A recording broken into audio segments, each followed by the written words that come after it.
దేశం దాటి టీడీపీకి ఓటు వేసేందుకు అమెరికా నుండి కళ్యాణదుర్గంకు వచ్చిన ఎన్ఆర్ఐ.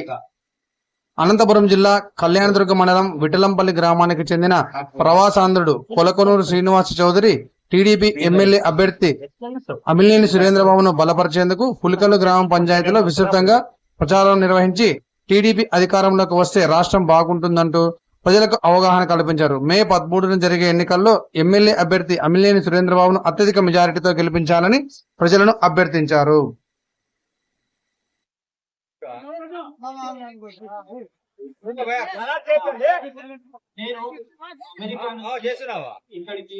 కేవలం ఓటు వేయడానికి ఎందుకంటే మన రాష్ట్రంలో జరుగుతున్న అరాచక పరిస్థితుల్ని అవన్నీ చూసి మనకు రైతులకి డ్రిప్ సబ్సిడీ చేశారు.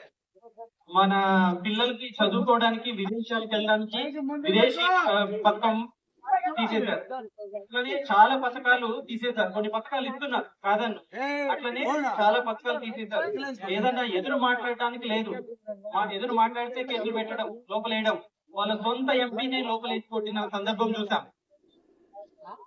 ఇలాంటి అరాజకాల మధ్యలో మనం ఇప్పుడు తెలుగుదేశాన్ని గెలిపించుకోవాల్సిన అవసరం ఎంతైనా ఉంది. వాళ్ళ ఇంట్లో వాళ్ళే చెప్తున్నారు, వాళ్ళ ఇంట్లో వాళ్ళే మా అన్నయ్యకి ఓటేద్దండి అని చెప్తున్నారు. అట్లాంటప్పుడు మిగిలిన వాళ్ళు ఎలా ఓటేస్తారు?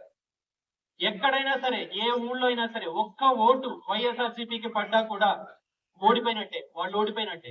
ఎందుకంటే ఇంత అరాచకం చేస్తున్న వాళ్ళని కూడా సపోర్ట్ చేసే వాళ్ళు ఇంకా అంతకంటే ఎక్కువ అరాచకవాదులే అయి ఉంటారు.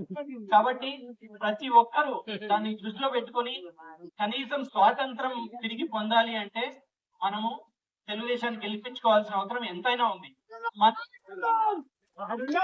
సురేంద్రబాబు నాయుడు గారి నాయకత్వం వర్ధిల్లాలి. అలాగే మన పిల్లలకి ఈ గడిచిన 5 ఏళ్లలో ఒక్క కంపెనీ గాని, ఒక్క ఉద్యోగం గాని వచ్చిన సందర్భం లేదు. అదే చంద్రబాబు గారు ఉంటే ఏదో కంపెనీ ఎవరినో పట్టుకొని, ఎవరో కాళ్ళు పట్టుకొని ఆడదిరిగి ఈడదిరిగి కంపెనీలు తీసుకొచ్చేవాడు.